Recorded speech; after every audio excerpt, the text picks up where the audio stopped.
स्वामी विवेकानंद की अद्भुत याददाश्त देखकर दंग रह गए थे। तब स्वामी जी ने रहस्योद्घाटन करते हुए कहा था, ब्रह्मचर्य के पालन से मन की एकाग्रता हासिल की जा सकती है और मन की एकाग्रता सिद्ध हो जाए तो फिर अन्य शक्तियां भी अपने आप विकसित होने लगती हैं। उन्होंने आगे कहा, ब्रह्मचर्य का ऊंचे से ऊंचा अर्थ यही है, ब्रह्म में विचरण करना।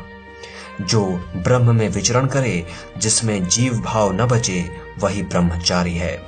जो मैं हूं वही ब्रह्म है और जो ब्रह्म है वही मैं हूं।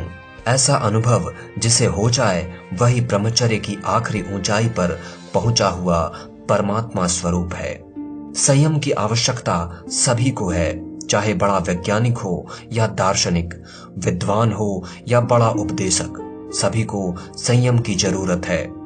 स्वस्थ रहना हो तब भी ब्रह्मचर्य की जरूरत है, सुखी रहना हो तब भी ब्रह्मचर्य की जरूरत है और सम्मानित रहना हो तब भी ब्रह्मचर्य की जरूरत है।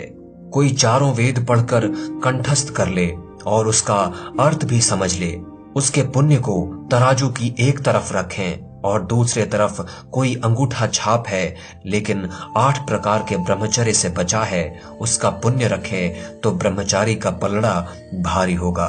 ब्रह्मचर्य ऊंची समझ लाता है। जो ब्रह्मचारी रहता है वह आनंदित रहता है, निर्भीक रहता है, सत्य प्रिय होता है।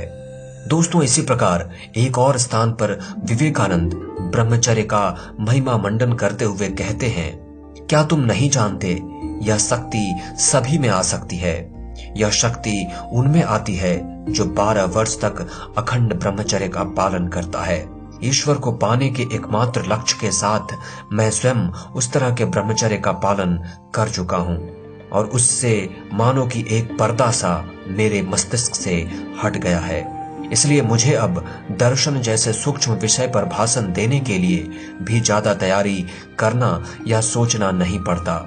मान लो कि मुझे कल व्याख्यान देना है, जो भी मुझे बोलना होगा वह मेरी आंखों के सामने कई चित्रों की तरह आज रात को गुजर जाता है और अगले दिन मैं वही सब जो मैंने देखा था शब्दों में व्यक्त कर देता हूँ।